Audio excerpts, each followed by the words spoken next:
Hello again, it's NATO here, and welcome to episode 3 of the Dinner Tunes podcast. It's been awesome. The response to episode 1 and 2 have been great. Obviously with Sean from Emma Skeptic and Emma Dilemma.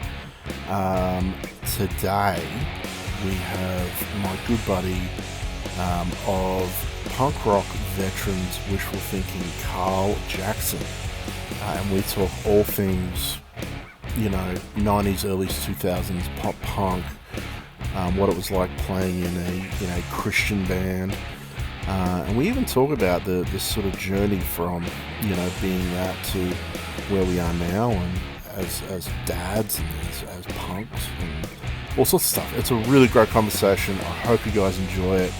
All the usual stuff like subscribe, blah blah blah blah blah. Tell your friends about it. But yeah, sit back, relax, enjoy this episode. It's a lot of fun. We had a great time. So here it is, episode 3, Carl. Here we go.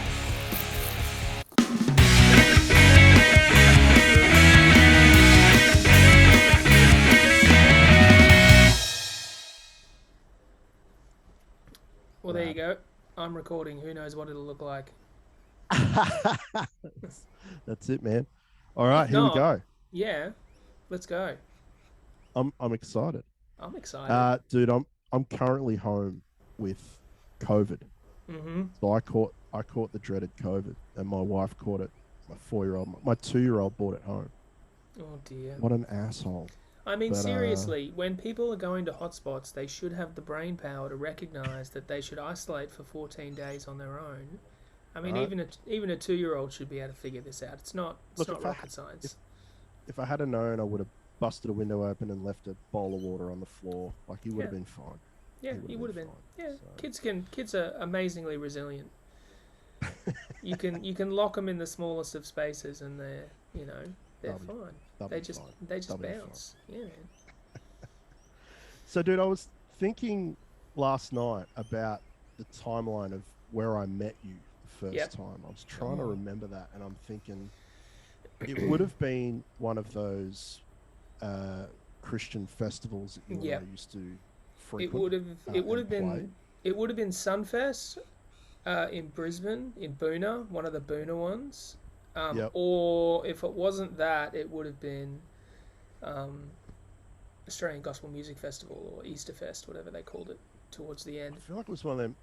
Did you ever? You guys toured full time for a while, didn't you? You did the schools thing and all that. We did in the early days, like 2000, 2001. We used to do that. So, like, we've only done it a few times. Yeah, we would go. We were still living in Townsville, and we would fly down, or we flew down to Victoria, and then we would do schools during the week, and then a gig on the weekend. But we didn't do that heaps. But yeah, I've played at schools. I don't ever remember playing at a school in Melbourne, but we definitely played schools in regional Victoria, regional South Australia, and I think even regional New South Wales as well. But yeah, that was in the early days. I hated playing schools, but I liked the fact that it would generally mean that lots of people came to the gig at the end of the week. It was a real catch-22, wasn't it? Because it was kind of like the school itself was really, because you used to be at school, so you knew how terrible a human you were at school. So the capabilities of the people at the school. Yeah. And it sucks. But then when you turn up to your venue on the Friday or Saturday night and there's 200-300 kids plus, and they're all having a great time, it's kind of like, okay, well, the anxiety was maybe worth it a little bit. Yeah. So if you remember, we put out an EP, I don't know, 99 or something, 2000 I think it was, called And Then There Were Two. And it's just a concert. It's a photo from a concert. That was from, that was taken in Ocean Grove, just outside of Geelong. And we did, school shows during that week. And that was a great show. Did you stay with the Howlets? Oh crap, man, I don't remember. We did Ocean Grove as well, and that was a great time. the old Christian billeting system, for those of you that don't know, is that church leaders, like youth pastors, would make people of their congregation feel guilty enough to let a few punk rockers who called themselves Christians stay at their house Yeah. while they played school shows during the week, and they would feed us and give us rooms all for nothing. Yeah. Yeah, we lived by that system for a long time. So it was, I it was guess nice. maybe we should take it back a touch. So Carl and Uh-huh. I used to play in Christian punk. Well, I wouldn't say we were a punk rock band. We were No, more of you were a pop rock band. we were a Not pop that, not rock that, and band that's with not a bad. That's not a bad with pop thing. leanings, with punk Yes, leanings. We punk had a leanings. little Yeah. punk leanings, whereas Well, you Carl were. played in. Yeah, you were a guitar-driven band, which I think is well, it's rare these days to have a guitar-driven pop band. We were Whereas, the Good Charlotte to your Green Day. That's a pretty fair way to put it, or the Good Charlotte to your Blink 182. Like you guys well, were a legitimate punk thank band. you, Like thank you for saying so. whereas I'm sure people, I'm sure there's some people who might see that differently. That was I our kinda aim, at least. yeah, Yeah, I kind of see punk. Punk actually died in the late 70s, early 80s. And then and now it's just up to. It's just like, well, it's just punk. It's just, if it's yeah, fast and semi-political or whatever, then it's kind of yeah. punk and you just go with it.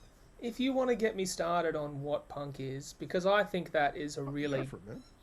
I think it's a brilliant question, right? Because I started associating with punk rock when I was 15, I think. I lived in the United States. What was your gateway album? I'm trying to think.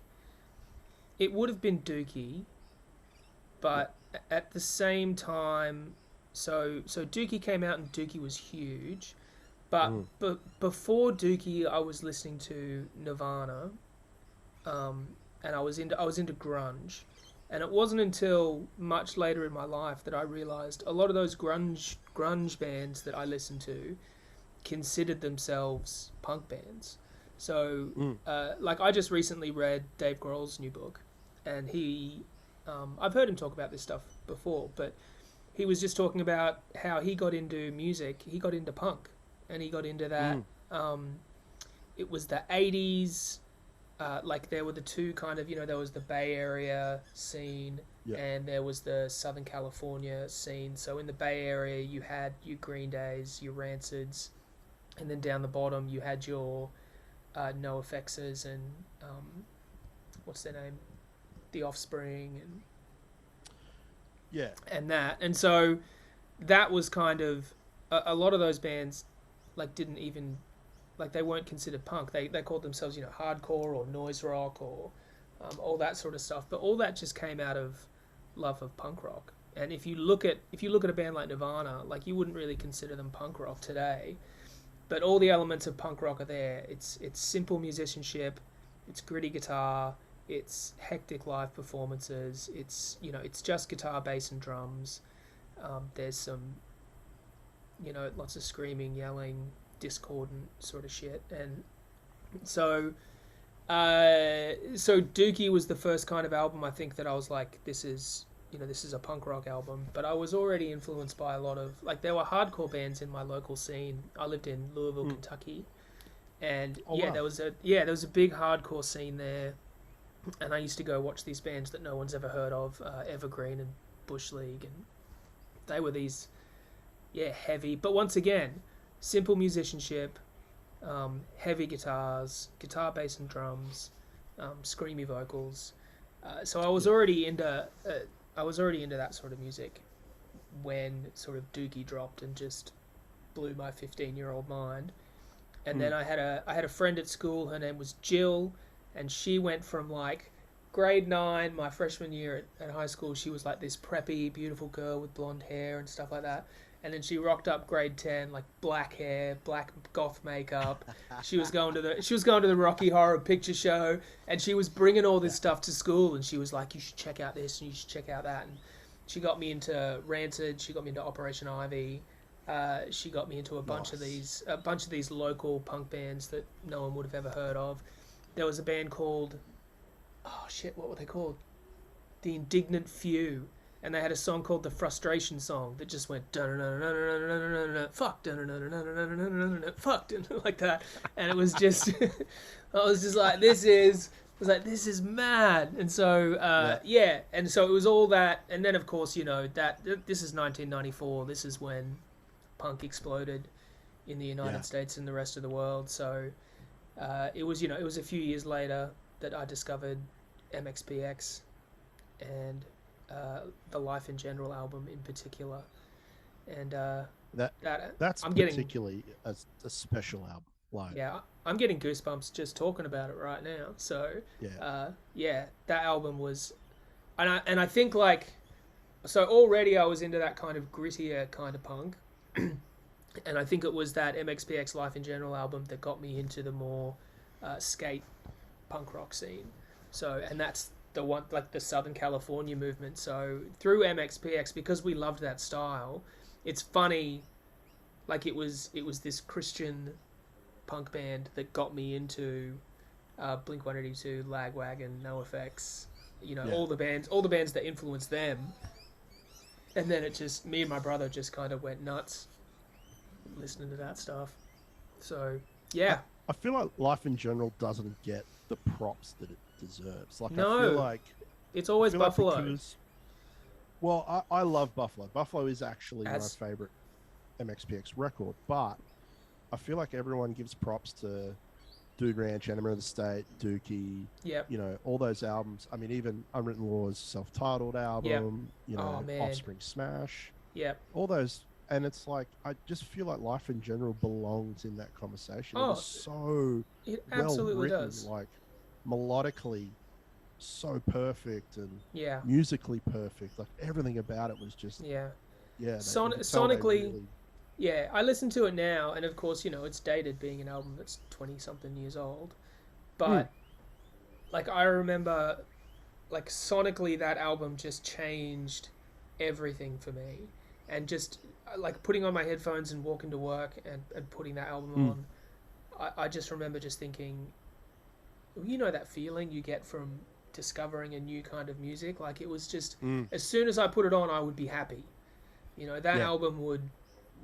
And I love Buffalo as well, because Buffalo, you know, it stepped up the production, and it's always, you know, the big album that gives way to the biggest album, and everyone gives that one attention. So Slowly Going the Way of the Buffalo, like they were still on Tooth and Nail, but I think they paired with A&M or something like that, and so they had bigger distribution, bigger sound, and it's not my favorite MXPX album. I don't think anything could knock Life in General off that list. But it's still... I still remember getting that album. This is back in the day when an album was released in America, it could sometimes be 2, 3, 4 months before it was distributed in Australia. And this is in the early days of the internet, so we would find these websites in America and buy the albums, and so we'd get them maybe 2 weeks after they came out, so we'd order them, and me and my brother would just be waiting, like, it's coming, and I still remember we got Slowly Going the Way of the Buffalo and Slick Shoes Burnout in the same package, and it was just like, that was such a great time of my life. Like, those are two albums that still, oh man, they stay with me, because Burnout was something completely different. Like, there was no pop on Burnout. It was just big guitar riffs and sick drumming. They're another band that I think is just left out of that conversation as well, Slick Shoes. Burnout didn't hit me as much, but Rusty was the one that... Rusty was fantastic. That just blew me away. Like, you know, Joe's Sick and, you know, all those... Oh, it's Last. Last. Yeah. So you remember, and you would have done the same thing because you were a Christian punk rock kid. I was. You would have bought songs from the Penalty Box, yeah? 100%, yeah. Yeah. So we got a new songs from the Penalty Box, and if you're a punk rock kid, you may have had the same experience. It was like metal song, hardcore song, metal song, and then punk song, and you'd be like, you know. There it is. And there it is. And you go, who is this band? and you'd listen to them. And I remember putting it on. It was in my living room, so it was just kind of like background noise because it was just like, you know, metal song, metal song, metal song. And my mum was trying to explain something to me, like she's going, okay, this is going to happen, you know, but you need to pay attention to this. And so I've got my mum like standing in front of me talking to me, and then Last by Slick Shoes starts, you know, dun, dun, dun, dun, dun, dun, dun, dun, dun, dun, like that, and I'm just like, my ears just went, oh. suddenly What's suddenly this? suddenly everything my mother was saying to me was just like, just straight out, as I was just taking in this. And I think I had to tell her to stop. I was like, sorry mum. It's like, but I need to find out who this is. And that I song. still do that to this day with my wife. I'll be listening to something. She'll be telling me something really important. I'll be like, you need to stop for 2 seconds. Sorry. I just need to process what I'm hearing right now. Yep. Oh, I do that with my wife when we're sitting in bed of a night and I've got music on that speaker, and like a really good song will come on, and I'll just be like, shh, just give me. There's a really good bit coming up, and it'll just be like a and I'll be like, yeah, all right, keep talking. Oh man, no, but yeah, so my old man was the rep for the company that basically bought all that Christian music in Australia. Oh wow. So I would get all the Tooth and Nail stuff like before it was released and all that. So it was, yeah, all those songs from the Penalty Box and all these like random bands that I would get, like Goaty Hook. Do you remember them? Like just terrible band, but so good, like so much fun. I've been listening back recently because it's really hard for me to listen to Christian music these days, as I'm sure you probably understand. But every now and then there are just some albums that you just have to give props and go, you know what? I disagree with some of your lyrical content, but like, damn good album. So like, randomly, and don't make fun of me for this, there was a there was a Christian band who you may remember called Sanctus Real. I remember Sanctus Real. Yeah, so Sanctus Real had an album called Pieces of a Real Heart, which is like, still I listen to it and it's such a Christian album. Like, it's Christian pop rock, but it's guitar driven, which is why I think it spoke to me. But it was just at a certain time of life, I remember hearing that album, and it's just good songs back to back, great melodies. And my brother was visiting me just the other day, and he was like, do you still listen to that Sanctus Real album? And I was like, I can't get away from it. I was like, there's so many albums. Like, I can't even listen to Five Iron Frenzy anymore. Five Iron Frenzy were one of my all-time favorite bands, but just lyrically, it's just too Christian for me. And so I find it really hard to listen to these days. I haven't put it on in years. I think about putting it on every now and then when, you know, I think about how good a song like Dandelions were, or Ugly Day, or New Hope, and I just think, man, they're really, really great songs, but I just can't, for some reason, I just sell out. Yeah, I just can't. I can't do it anymore. But every now and then I have to give props to a really great album, because I love the Supertones as well. I did go through a ska phase. You want to talk about very Christian, those dudes are like. Yeah. So I put on one of their albums, I think it's Good Morning Revival, which is when they were kind of dying out at that stage. But I remember at the time thinking that Good Morning Revival was potentially one of the best albums they'd ever made. But it was just a bit different, it was a bit funkier, and I don't think it caught on as much as their earlier stuff. I think ska was kind of dying out at that stage. And I listened to it and I was just like, far out, these lyrics are just so super Christian. But I just can't go past it as an album. I'm like, nah, it's fantastic. It's a fantastic album. Sorry, guys, but you got it. Do you find, I mean, obviously, one thing we haven't talked about is the fact that you're in a band called Wishful Thinking. Yes. Which, by the way, if you haven't heard Wishful Thinking, you need to check them out. They're an incredible pop punk. They're great. Great melodies, great hooks. I've been a fan for a long time. But I know that there's particular songs in your back catalogue that people often want to hear that you guys don't play anymore for the same reason. Correct. Yeah. How do you, I guess, maybe take me a little bit through how you navigated to that point. Like, how did you kind of go from I wrote a song, and you don't have to be specific about what it's about, but Yep. maybe, I wrote a song, and here I am 15, 20 years later, and I can't sing that song Yeah. anymore. Because I feel similarly. We were talking before, I was in a pop rock punk band called Rookie. And we had a lot of songs, like we were one of those like really super Christian bands. And we did some reform shows a few years ago just for Hmm. fun. And even then, there was a couple of songs that I was really sort of uncomfortable playing because I didn't really fully believe Yeah. what lyrically was. And I'm not even the singer; I just play Mm. guitar. So yeah. So tell me about how you sort of navigated to that. Well, it's like it found us in an interesting position. So when we broke up, it was Alistair, Lee, and myself who were in the band, and then 4 years after we broke up, we got back together and did a reunion show with STR in Adelaide, and Seraph Cole were there as well. Mm-hmm. And at that stage, I was still a Christian and Lee was still a Christian, but Alistair was not. And I remember that being strange, like because it was always our kind of thing to pray together before we went on stage, and we kind of did that. But Alistair was like, I'll be here with you guys, but I'm not going to do it." And then it was, I don't know, a few years later. I don't remember the timeline, but a few years later, I kind of started feeling the same way, and after a rough patch, which is still ongoing, might I add. I'm still working through everything.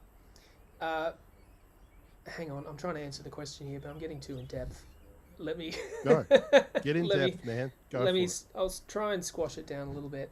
Uh, so Lee is still a Christian, and we got together.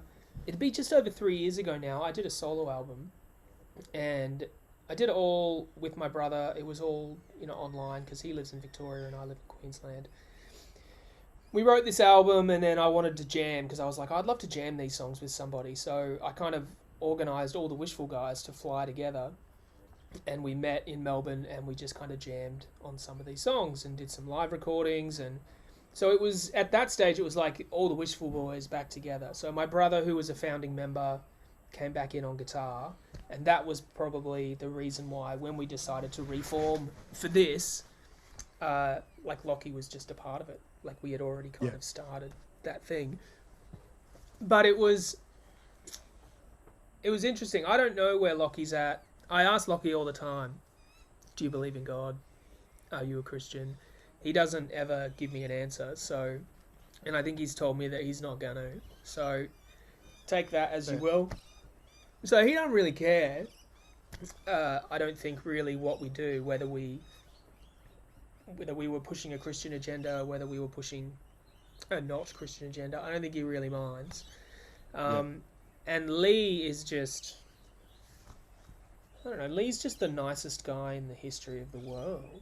So, like, we're just the best of friends, and I think he just kind of looks at it and just goes, "Well, these are my mates. I've been playing music with them for 20 years. I'm going to keep doing that because it's Yeah. fun and we enjoy hanging out."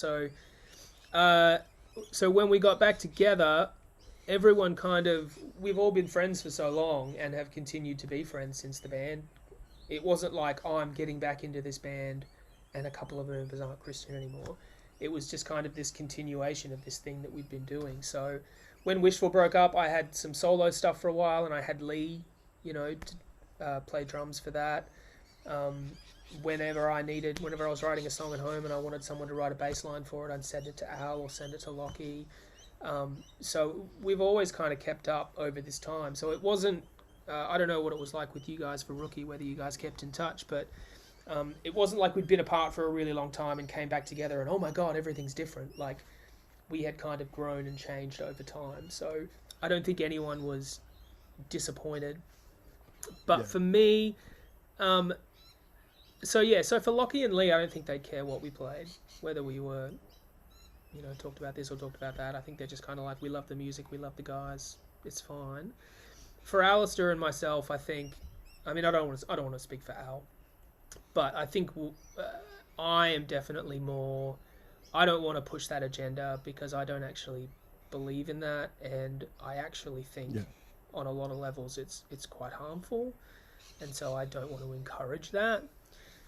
Yeah. But at the same time, I've had people talk to me and just go, "Dude, nobody cares. They like the songs. They hear the melodies. Just sing it. It's fine."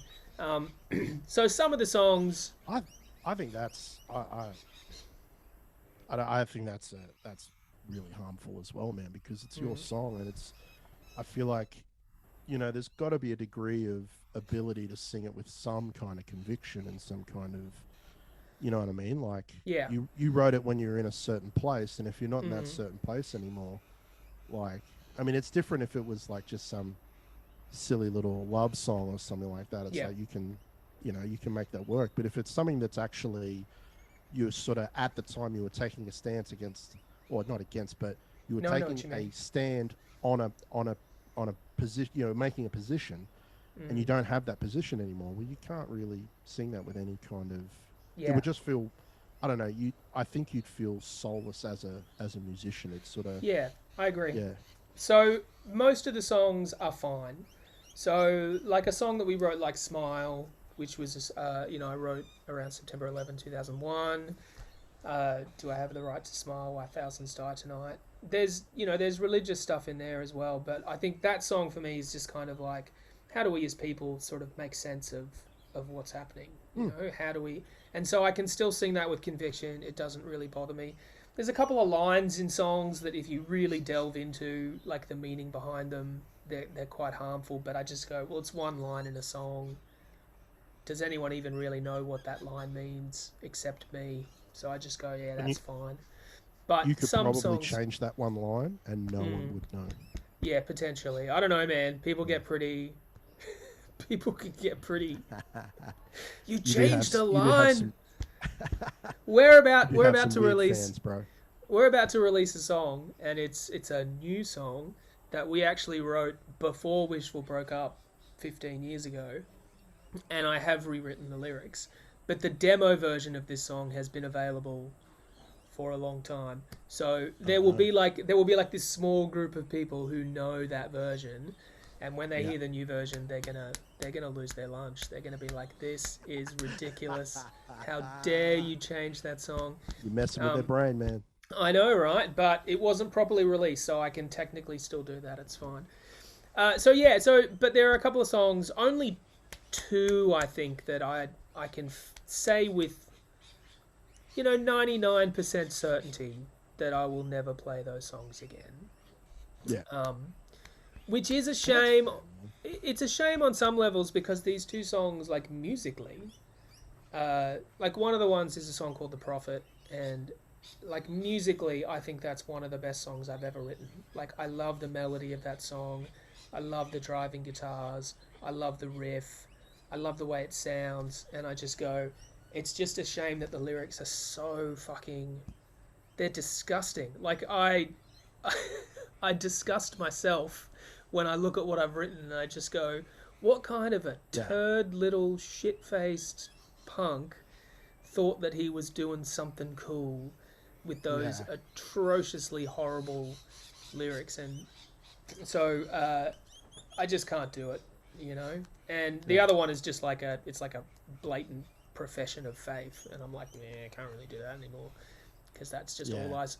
Although Lee, our drummer, has says, can we like our song Eternity? He's like, can we just play it and I'll sing it? He's like, I believe those things, That's and I not was a like, bad. I mean, that's a nah. fair compromise.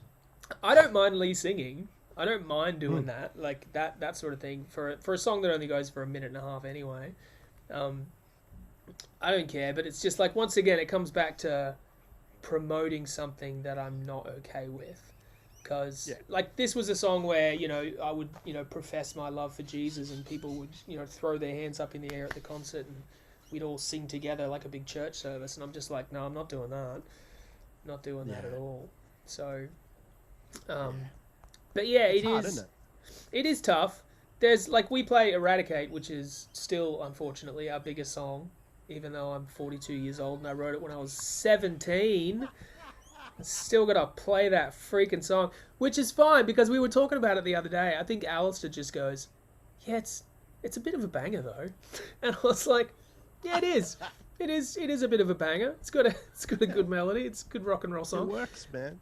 It Um, works. yeah, but like, there's a couple of lines in that, or just one line, I think maybe in the second verse, that I just mumble my way through now, because I'm like, Nice. nah, I'm not talking about the love of Christ in a song anymore. So Yeah. there's a live version on YouTube. Go check it out. I'm just like wah wah wah for that bit. That's how I roll with that bit.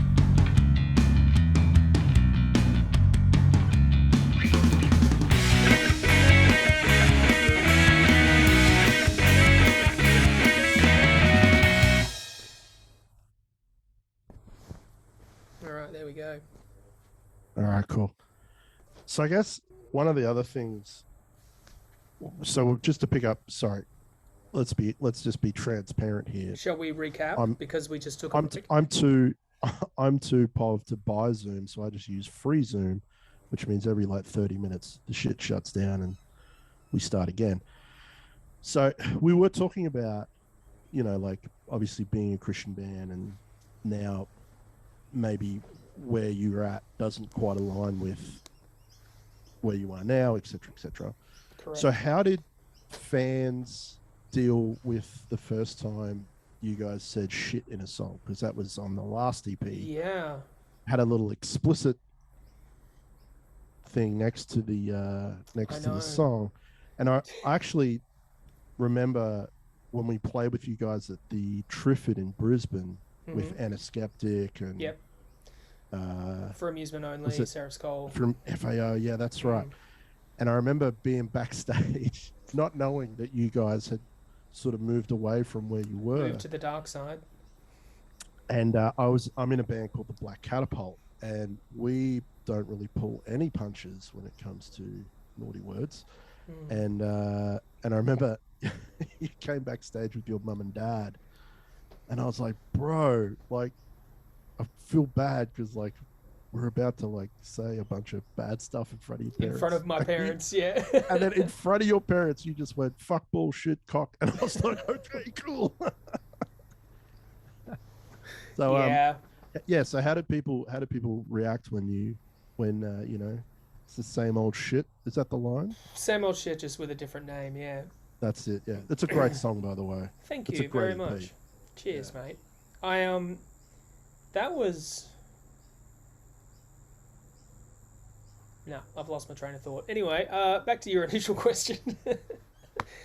No one has come out and said that they don't like it or they disagree with it.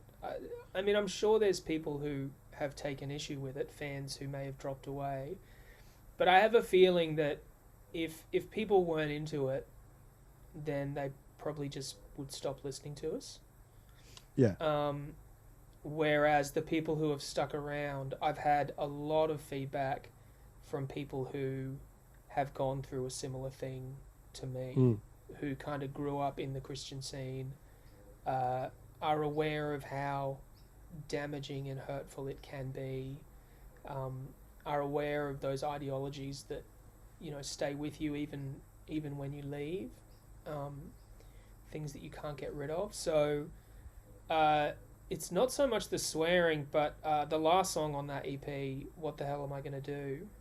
I had a few people talk about, like, come to me and say, oh dude, like, you just wrote, the wishful thinking version of Losing My Religion.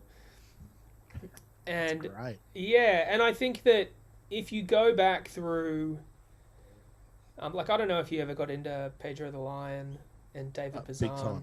Yeah, his solo stuff. So if you remember his Curse Their Branches album. Oh, dude. That song, all fallen trees should curse their branches for not letting them decide where they should fall. Like, David Bazan has said a lot of stuff about religion in his life as a musician, but in that one song, you're just like, that's the song that pulls the punch, that makes you go, ooh, like you nailed it in a couple of sentences. and like I didn't have that kind of feedback. No one's no one's given me that high praise. But there have been people who have just been listening to our music, and like I feel like a bit of a loser, like just going, yeah, man, we said shit in a song, we're heavy or something, something like that. When it's the lamest thing in the world. Like, I don't think I've ever been friends with a Christian who hasn't said the word shit at least once. So it's gnarly, really, hey? Like, yeah, it's not really on the not level of like, I don't know if you've kept up with like Under Oath, the I was metal. never an Under Oath fan, but I worked in a Christian music store, so I know who they are. Yeah, so their last two albums that have come out, they've basically come out, and majority of the members are now either atheist or agnostic or whatever. Yep. And on the last two records, they drop f bombs on multiple songs, which is has been a big no-no. And man, the furor, like the fans who are just like, I can't believe you do. I mean, dude, Reliant K, their last tour. Hang on, hold on 1 second. You're right.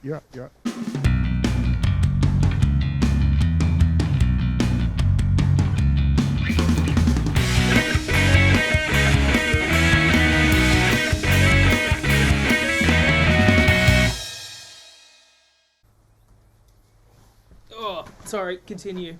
Reliant K. I got kids, man. Yeah, man, kids are amazing. Dude, so polite, man.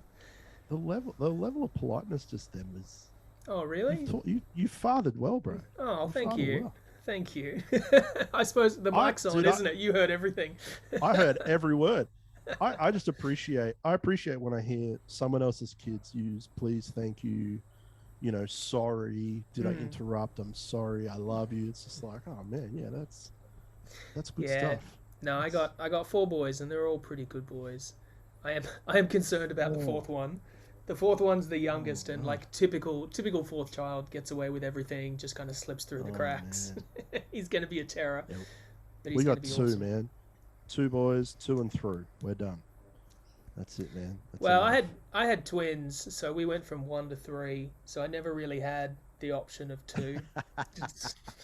It's a bit of a shame. Well, you could just sell one. But no, well, I've thought about that, but the prices are down at the moment. I'm just waiting for them to peak a bit higher. So after Wait for COVID, the market to fluctuate. Yeah, after COVID, when a bunch of people have died, there's going to be people really looking for the next generation. So figure I can get more for them if I hold out. I get it.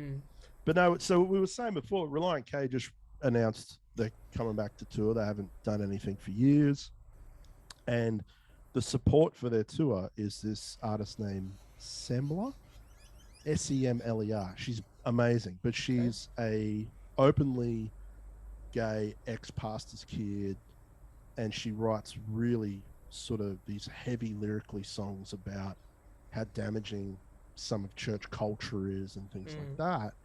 And dude, the fans just are blowing up Deluxe. Like, fans are like, nah, I bought tickets, but now I'm not, I'm not going to go.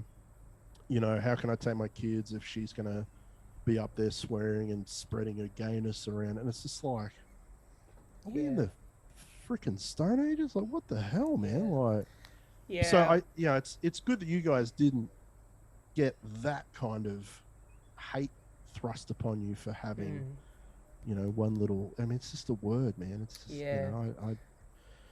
No, most of the reaction has been positive.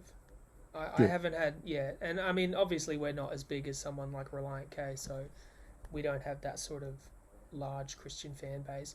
And look, I'd like to think that when we were at our peak, we never really, we obviously played shows within the Christian scene, but we always tried to tour with bands that weren't Christian. We always tried to play venues that had no affiliation with churches, because we always knew that's where our career was. We weren't gonna be a band that lasted long at church youth groups, being fast and heavy and loud. So I kind of feel like I don't know what percentage of our fan base was Christian and what wasn't beforehand, but meeting people now, I'm in this really great position where I keep meeting people who are in these positions of power within the music industry, who were fans of wishful thinking, and it's benefited us a lot Mm.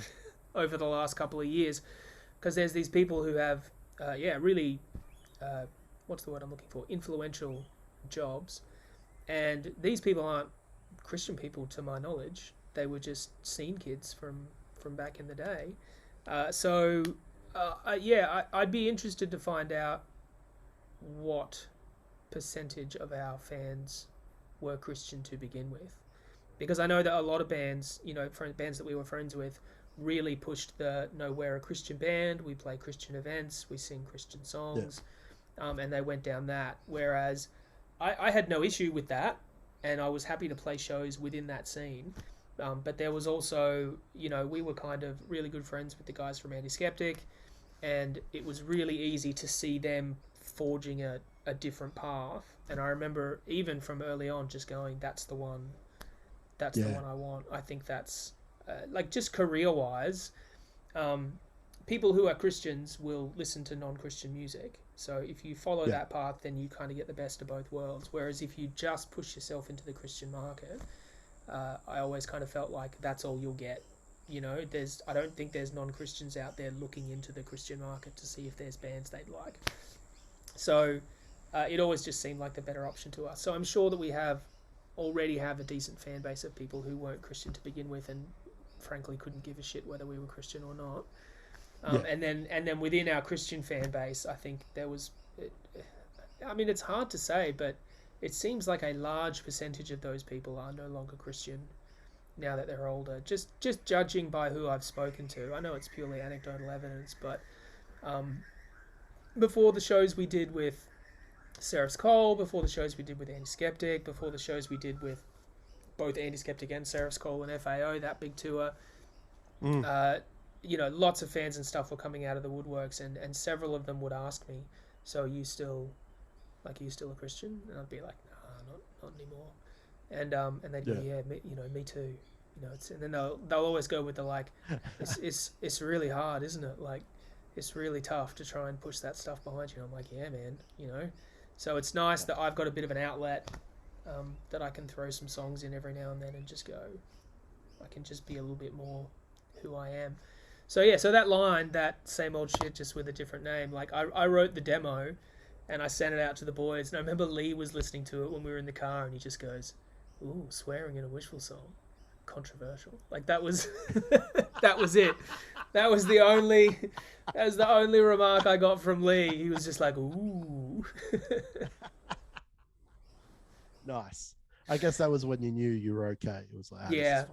I was pretty sure I was okay. I remember I was chatting to Lee and Lee's wife, Haley, and she was chatting away about something, and she was talking about church and spirituality and stuff, and I just kind of paused and I said, hey, just hang on a second. I was like, because I wasn't sure if she knew. I knew Lee knew, but I was like, I'm not a Christian anymore. And she's like, yeah, but I'm not going to stop talking to you about the things that are important to me. And I was like, all right, good, we're good, we're fine.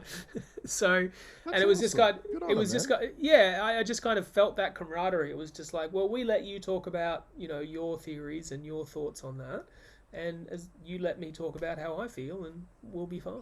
And so I was like, all right, that works. So I think that's healthy, man. It's healthy to yeah, I think so be too. able to I think that's a huge issue even right now that we're having, is the ability to just coexist with each other.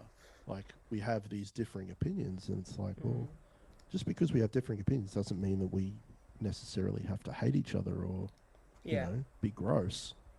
We could Yeah, it is really difficult. Like, I've always said that, we should all just get along and we should all just respect each other. But it's not as easy as it sounds. Like, like if you're in the room with a Pauline Hanson supporter, and they're talking about all that, it's very hard to just go, you can be different, that's okay, I don't mind, because there's that part of you that's just like, what you believe is disgusting, and it disgusts me. But yeah, that's how meaningful dialogue happens. You gotta let them say their piece. You gotta hear them out. Well, that's the thing, and I think you gotta let them.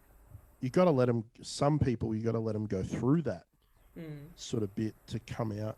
Because I mean, even with myself, like, I went through a small phase where I was sort of listening to a lot of not Pauline Hanson, but less damaging opinions than hers, but Mm-hmm. similar, Yeah. and it took it. I had to sort of hear it and sort of mentally go, okay, yep, do I believe it, and work my way through it Yeah. to then get out on the other side and go, no, I actually inherently disagree with what you're saying. And, Mm. that's sort of how I learn that. And that's how some people learn is they have to actually immerse themselves in it to then be able to understand it and process it to then come out with an opinion on it. So Yeah. No, I think that's right. that was how I felt. I kind of went through that and went through it. But anyway, that's a whole other bag of issues that my therapist will hear about at some point. So. Yeah. So we should talk about music because that's what we do. So Let's. tell me about growing up. Besides obviously the MXPX and things like Yep. that, what was some of the stuff that your parents listened to that you kind of gravitated towards that got you interested in music? Because Yeah. man, you can write a hook, and that's not just MXPX. Like I can tell that there's some old influence there. Yeah. There's definitely There's some. the There's ability some to pop. create a melody.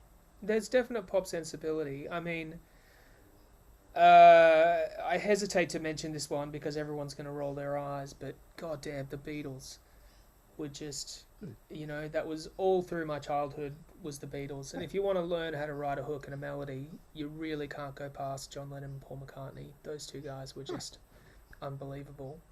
So I grew up with all the Beatles records. The first record my dad ever bought me was, I think it was 1982 with a Bullet, and I would have been 3 or 4 years old, Yeah, and it had Angel in a Centerfold on it.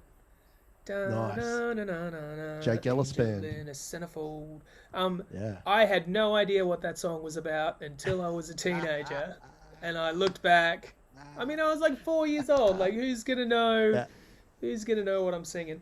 Um, Yeah. and yeah, I remember like we listened to for the Christians out there, Keith Green Oh got yeah. Yep. got played a lot in my house. David Meese got played a lot in my house. These are big Oh, Christian artists from the '80s, and yeah, Michael and W. Smith. yeah, not so much Smithy. I mean, Smithy was more later on in my youth group years in the Smitty. 1990s. Yeah, we used to do. Was it "Pray for Me"? And I'll Oh. pray for you. Loved it. Yeah, so we had all that. My dad loved Tom Petty, and I loved Tom Petty in my later Nice. teenage years. When the Wildflowers album came out, I Oh, remember like it used to just be my dad's music, but when Wildflowers came out, I was like, no, this is a fantastic album. Or some other ones. John Farnham was one of the first records I ever bought. yep. Uh, the actual first record I ever got, I would have been maybe 7 years old, and it was "Hangin' Tough" Oh, by New Kids on the NKO Block. TV. Yeah. Hanging tough. So I've always loved pop. Um, Yeah. people shit on the song "Kokomo" by the Beach Boys because it was such a sellout song, but that was, Dude. yeah, as an 8-year-old, that was the first Beach Boys song I ever heard. I cannot Dude, not love Kokomo. It is, I it's just, still I still hear it today and go, that's a masterclass. yeah, it Like really the is. chord structure, everything about it is just Yeah. perfect. So, I'm sorry, Beach Boys fans. I know they sold out right towards the end and did some really terrible stuff, but I cannot go past Kokomo. It is such a good song. So yeah, that was really childhood. Oh, Ice House. Ice Yeah. House was probably my favorite band when I was 11 years old or something like that. Man of When did Colors. you come to Australia? Oh How no, old were you when you came to Australia? I was born in Australia, and Yeah. I moved to the United States when I was 11. And Right. I Okay. and I stayed there till I was 16. So I had an American accent by 12, and then I Yeah. had the accent into my 20s. I still had it a little. Yeah. I remember the first time we saw you guys, and I was watching you guys with a friend who knew you guys. Hmm. Can't remember. Yeah, he knew you guys, and it was the It would have first time been I'd ever seen. would have been one of the guys from Halfway Out. Would have It been could have Jono been. or It might have been. Sam. Might have been Sam actually. Yeah. And I remember turning to him and go, "Why is this dude speaking with an American accent? Like, dude, you just talk normal. Stop being a sellout. Try hard." Yeah. And he was like, dude, he used to live in America." I was like, "Okay." Oh, look, I am sure that so many people have thought that about me, and it's just something that I came to accept after a while because it's a thing. People watch Americans on television, and then when Yeah. they perform like an American. And I used to hate that as well, but I've just come to accept it. It's just like we just emulate the people that we see on TV. You know, if we're supposed Yeah. to be on TV and we have to talk like we're on TV, then we talk like the people that we hear on TV. So I don't hate it anymore. And especially because, I used to get so much shit from people back in the day. I've seen it like in interviews in magazines and stuff. They would rip on the fact that I sang with an American accent. And the thing was, once my accent was gone, I would still sing with an American accent because it just felt, Yeah. it just feels like the right way to sing. And even now, I really struggle with it. Our singer in the Black Catapult, it's really funny, Dave. I love Dave, but he struggles the same thing because it's what you've always done. You just sing with a slightly American accent. And it's really funny because he'll halfway through a song he'll be like have this slight American twang, and then he'll pronounce a word really Australian, like no, and I can't do, and it's just like, what the hell? Where did that come from? It's pretty rad. Well, if you like one of our new songs, "Time to Be Alone," does it? Love it. So it's the bridge, and I can't help but explain things. I can't even remember the words, but I say can't as opposed to can't. And I recorded it and I heard it and I was like, nah, I'm just gonna leave it. It's fine. Like, it's fine. It's what I've been doing for years now. If people don't like it, tough. But I was listening back to some of our live performances, and I don't do it as much now because I'm pretty Aussie now. I've been back in Australia for coming up on it's 25 years or something. But I listen back through the performance, and just when I'm talking to the crowd, I'll start Aussie, but then there'll just be some Americans thrown in there, and I'm like, damn it, I'm still doing it. I don't even realize. I don't even realize. But I said it was actually at the last show we played, which sadly was almost 2 years ago. It was in Sydney. And when we were on stage in Sydney, I said really briefly, I just said, oh, look, I grew up in the United States, and when I wrote a lot of these songs, I had an American accent. I said, but I don't have an American accent anymore, and I'm not sure how I'm supposed to sing them, whether I'm supposed to change it to be Aussie, or whether I'm supposed to leave it, because that's the way the song goes. And then this guy came up to me afterwards, and I think he'd been drinking fairly heavily, but he's like, dude, it's like, thank you so much for pointing that out. It's like, for 15 years... I just thought you were fucking with me. And I was like, no, that's me. Amazing. I'm a bitzer. Amazing. Yeah. Amazing. So you played your last show 2 years ago. Now, you just announced that you had a tour coming up, the Stacked Ads tour, and it just got cancelled. I don't want to try. I know you're feeling pretty busted up. Yeah. Yeah. Because this is now the third tour that you've had to cancel? I think it may be the fourth. So I know we were on at least two. Yeah, so we originally it was going to be our headlining tour for the release of You Can. It was going to be called the One More Time tour. It was going to be playing on the EP. That crashed, as you remember. Then we rebranded with the Stacked As tour, and that was when that was us and Drastic Park. And there were going to be some other bands, I think So in Sydney and Wolf and Chain in Adelaide. And that got canned. But I have a feeling it got canned like twice. But I think the second time was like we hadn't actually announced it. We were just kind of working to have it be something, and then that fell apart. That was the one where I think Jaden had gotten in touch with us and said, do you want to do it? We said, yeah. And then it just never got announced. And we got an email saying, yeah, look, it's done. Like, yeah. So it's so sad, man. Yeah, but then like every time it got like a little bit better. Yeah. And this last time, they were going to have those mini festivals, and it was going to be 8 bands, and we got Catholic Guilt on, we got Cheap Date on, we got Claire J. Gladstone on. It was going to be massive, and then that got canned as well. So Yeah. it's a shame. It really is, because I'm so keen to get back on stage, and us Wishful Boys, we're actually going to get together because we've all booked flights and booked holidays from work. So we're going to get together. We're going to try and shoot some music videos, get some social media content, so we can Why actually. don't we So for people why don't we see who, if we can make a show happen here in Bruce? well, if you can make a show happen in Briz, you need to talk to me about that, because we would No, we would love. Let's see we'd what we love can to do, that. man. Like, dude, Yeah. we've been dying to play with you guys again. Like we have a blast every time we play with you guys. So Yeah, same. it's always fun. Yeah, well, Well, let's do it, man. Yeah, I all think that right. would be fun. If you, it'll be hard. Brisbane's so far away. Not for me, obviously. I'm only an hour or so from Brisbane, but The boys are coming up here, yeah? The two Melbourne boys are coming up here. no. So what I was just talking about, Alistair and I, who live in Queensland, we're flying down to Melbourne. Oh, well then fuck that. We're not going to Melbourne. So- No. But like we've got like a month open. Like I took a Yeah. month off work because I thought I was going to be touring. So we got the time. If you can make a show happen in that period, we will look very seriously at doing Well, it. let's talk afterwards. And We'll talk off mic. we'll throw some dates around. See what we can find. Hopefully, I get over COVID. Oh yeah. It sucks, man. I would not. If you haven't had it, do not recommend. It's No. a 0 out of 10. Well, I'm It's- sure that yeah. I'm sure that I'll get it at some point. Everyone seems avoid to be getting avoid at all costs, man.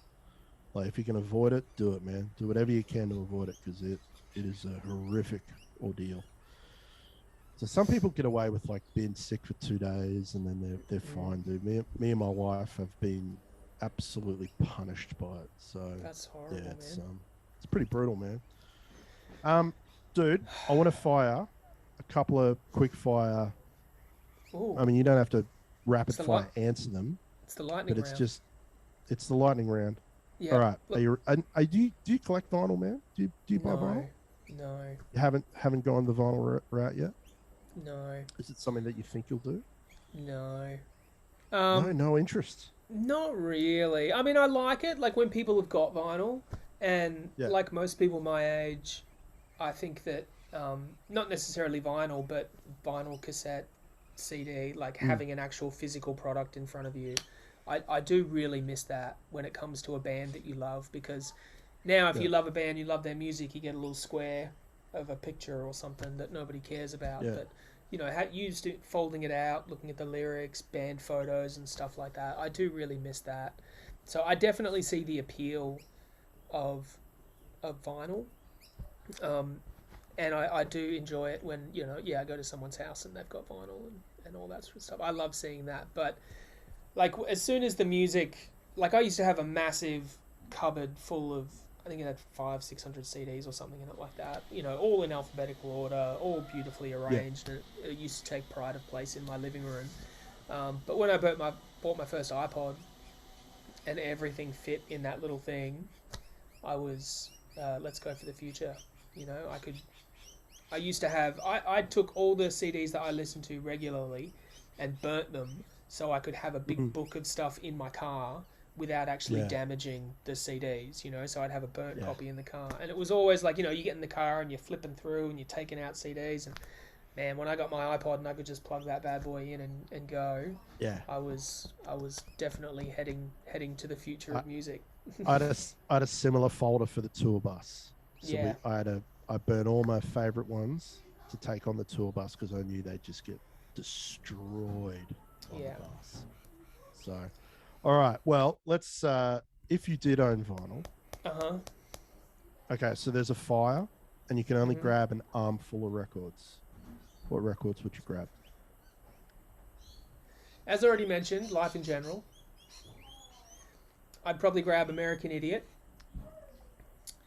Over Dookie. Oh, yeah, I think so. I Wow. think so. It's a tough call, but I Yeah. think American Idiot is the better album. I may change I think my mind on that. it's the it's the better it's a better concept. Yeah. Like the fact that they created a punk rock opera was pretty awesome. Mm. I just think the songs on Dookie are timeless. There are songs on American Idiot now that I just kind of go, yeah. Whereas I can See, I'm listen to still. Dookie. Well, I'm the same with Dookie and American Idiot. I can listen to both of those albums all the way through without skipping a song. I Yeah, love yeah. them. And songs like Saint Jimmy, What's Her Name is probably my favorite Green Day song ever. Letter Bomb, Holiday. Just It's pretty good. actually, I could probably skip Boulevard of Broken Dreams, but in the Oh, going that of the middle, album, it fits in. The big that build up middle, at you the know. end. Da, Yeah, da, yeah. da. Dun-dun, yeah. Very good. No, it's pretty good. I would probably take Pedro the Lion's Control. Oh, Um, I would probably take what's Place the in the line? Sun. Place in the Sun by Lit, if you know Lit. Oh, yeah. Good album, Yeah, too. that was a great album. Pennybridge There Pioneers by was, Millencolin. see, Pennybridge is, and I'm going to get some hate for this, and I Mhm. love, be be aware that I love Pennybridge Pioneers. Mhm. But in my top four Millencolin records, it sits fourth. Really? Yeah, Fourth. yeah. So my first. I'm a Well, I don't know when you got into Millencolin, but I got into Millencolin Life on a Plate, oh, and I bought Life on a Plate, and I listened to that, and I didn't mind it. Like, it was good. It was back in the days when I yeah. would just buy like a new punk record every week, and so I was just going through punk bands. Bought Life on a Plate, and a good friend of mine said my brother has Four Monkeys, and he reckons that's the superior album. And I was like, all right. So I got Four Monkeys, and I did actually think that it was superior to Life on a Plate. And so Oh, see, yeah, I listened to all their earlier stuff, when they were doing Scar and stuff like that. And Pennybridge Pioneers just came out of nowhere. Like yeah. it was just like, how did a band like this, that had cheaply recorded ska punk stuff, become this like Foo Fighters esque rock band? See, And I had that on Home from Home. yeah, When I heard Home from Home, I just went that da da da da da da da da da. Nah, nah. I just went, what the hell is this? It blew my mind straight up. I was like, yeah, this is the shit. This is Home what from it's Home's a good album as well, but I yeah. kind of felt like Home from Home was just Pennybridge Pioneers Take Two. You know, it Oh wow. Okay. kind of like 21st Century Breakdown by Green Day. I love Green Day; they're my favorite band. But when American Idiot came out, it was a mind blowing moment. It was a, how did this band create something like this? Yeah. Like it still sounds like you, but it's so much bigger and more epic. And then when 21st Century Breakdown came out, I wasn't that interested in it because I was just like, oh, you've just done the same thing again, but because I, everyone loved that, you've been able to do a bit more than you could the last time. I've not fully listened to a whole Green Day album since 21st Century Breakdown. I remember Really? sitting through that album and just going, this is pretty poor. And Mm. then everything else I get like, yeah, what was the one after that? Unos Dos Tres was after that. Yeah, that was just so self-indulgent It was, and but bloated. it also has some of the best Green Day songs ever written on it. If you're Possibly. happy to slog through, Stay the Night on Trey, Fuck Time, uh, yeah, But let's Nuclear be Fam. honest, their last two records have been horrific. Okay, so you're gonna hate me on this one. Um, Father of All Motherfuckers Yeah. is simply the best Green Day album. Not the best. It's not the best, but I absolutely adore it. I think every song is great. Every song has a great hook. None of the songs leave a bad taste in your mouth. It's Uh, everyone gives it shit because it sounds so different than anything else they've ever done. Pretend that it's not Green Day. Pretend that it's the Foxborough Hot Tubs, if you know who the Foxborough Hot Tubs are. Yeah, They're yeah. Green Yeah. Day's little side. Pretend it's a Foxborough Hot Tubs album, and without any expectations of what you expect Green Day to do, just have a listen to it. The last song on that, Graffitier, is simply Yeah. one of the best Green Day songs ever written.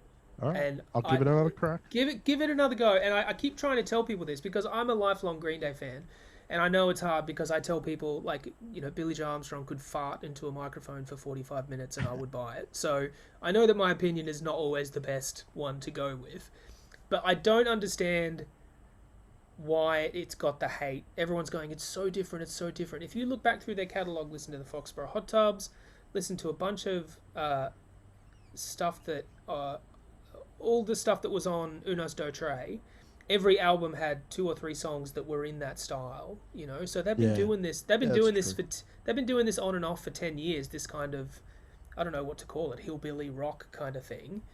And they just decided to do a whole album of it, and I think it's fantastic. Right. Revolution Radio didn't really grab me, but once again, it's got Still Breathing, which is just simply one of the best Green Day songs ever written. It's got the second last track, Forever Now, is like this 7-minute epic.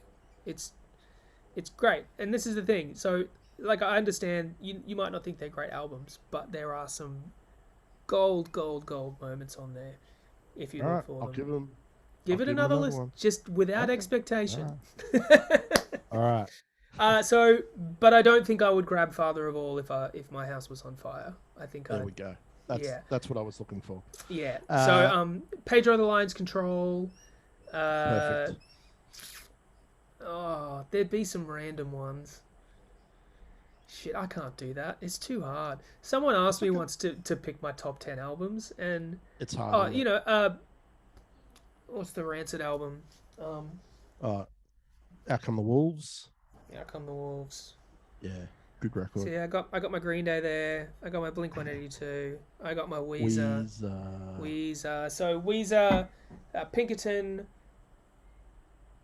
Maladroit are the 2 that I would take if I could choose. I love it. I think Pinkerton. Because I love Maladroit too. It's really underappreciated, I don't understand when people say that that Weezer died at the Green album. I go, first of all, are you insane? The Green album is genius. Yeah. I love it.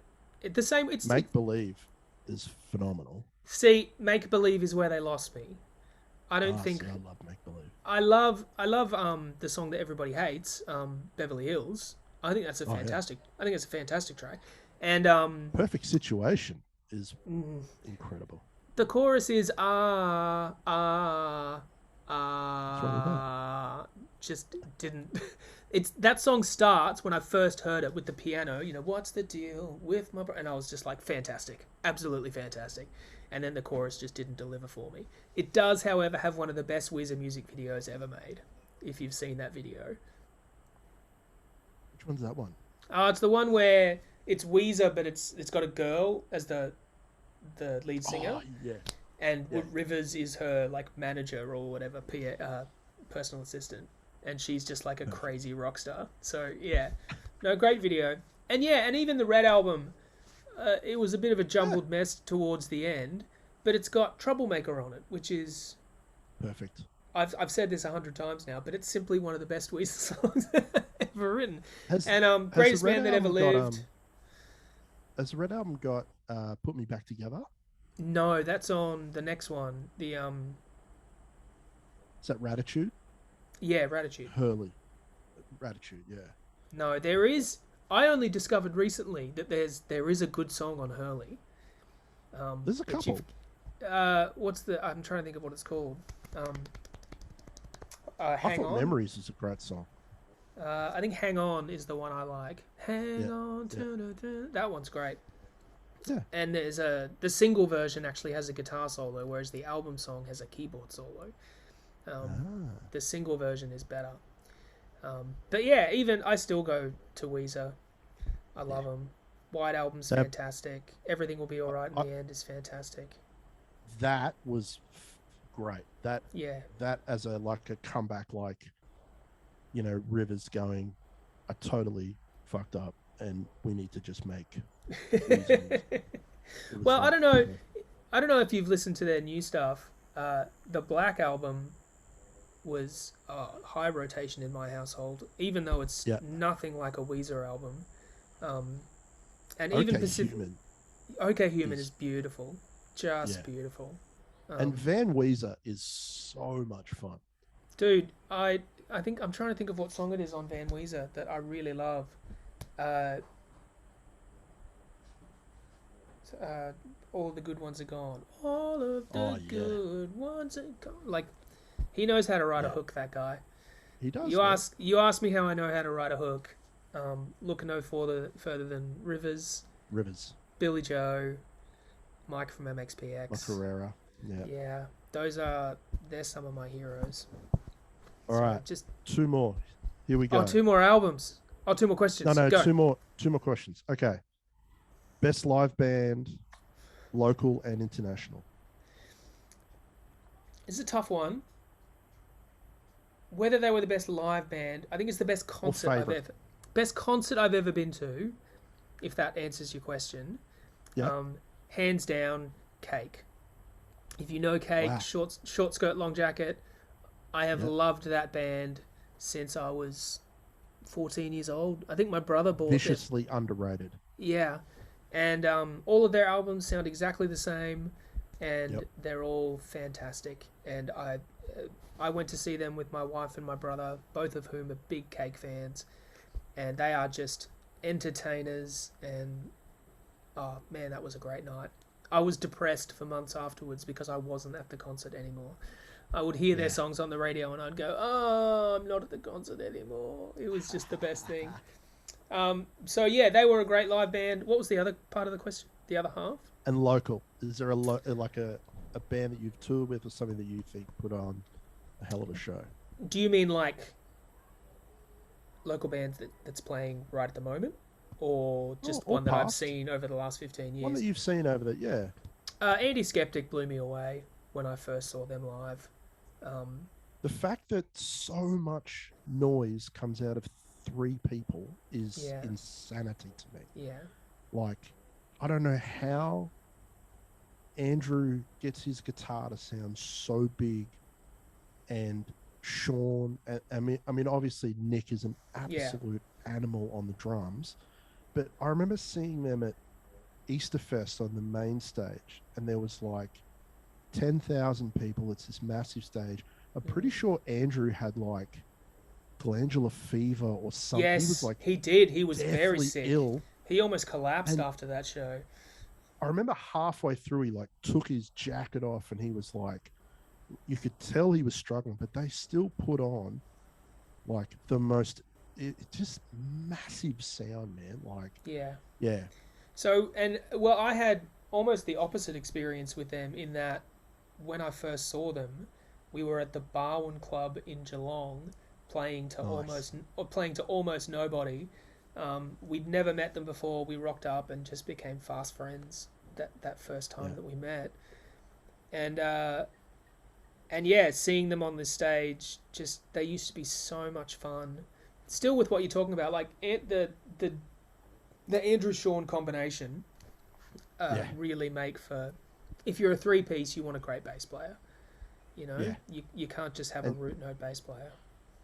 Sean, who is episode 1 of this podcast, Ah, yeah, he's just not only an insane bass player, but just an insane musician. Like yeah, his ability to play what he plays, sing, scream, rock out, it blows my yeah. mind. Like, So they were a band that really took my breath away. Um, mm, it's very rare for me that I will see a band that I don't know and really feel something. That's only happened yeah, a few times in my life. One was a band called Counterweight. They were from, I think, Burnie in Tasmania or something, and I watched them when I was a teenager play to a bar full of metal fans. right, And they were a pop punk band, and I just remember looking at them, like, just smiling the whole way through their show, thinking, this is the best. Um, nice.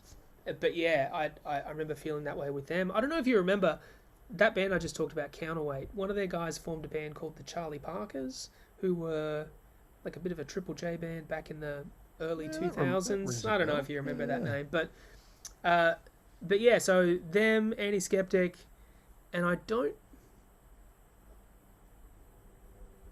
There's lots of local bands that I really loved over the years.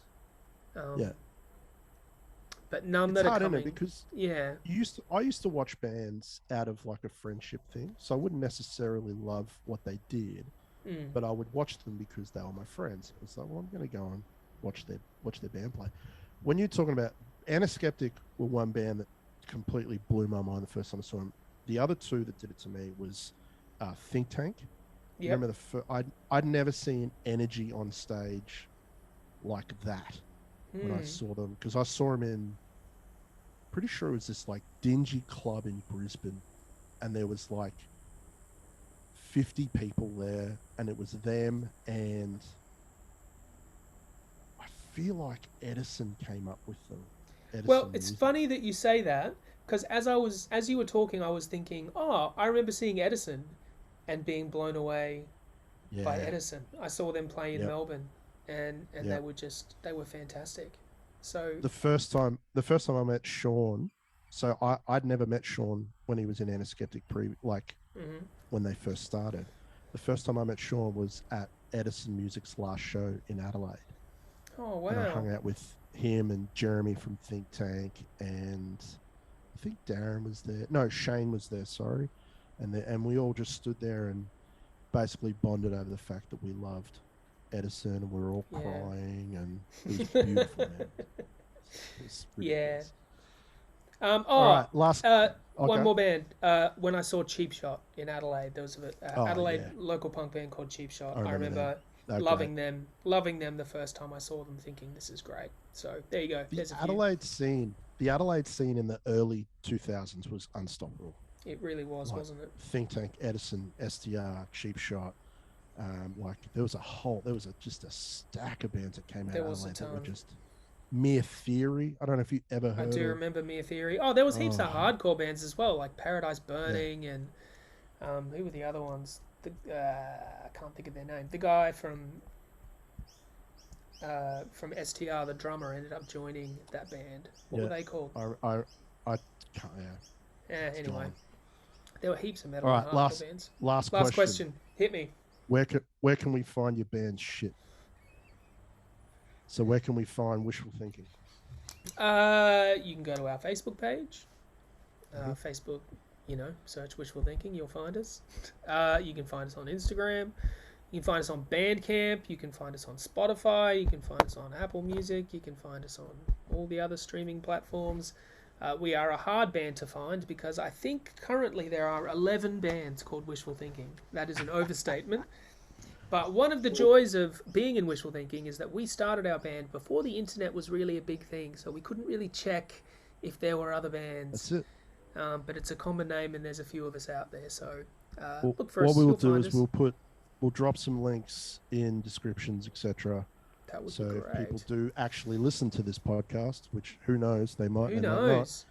Might not, they can click through and find your stuff. Yeah, dude. I got to put kids to sleep because it's nap time in the McManus household. I got to go make lunch for children, so it's perfect timing. It was such a pleasure to hang out and chat and talk shit. It's nice to talk to you, eh? You and I message each other lots, little things and organising things, but it's nice to actually have a sit down and a bit of a yarn. I feel like we should do it again. Yeah, because I actually really enjoy talking to you. So let's do that again at some point. Sounds great. Ladies and gentlemen, Carl from Wishful Thinking. Thanks, fans. Thank you.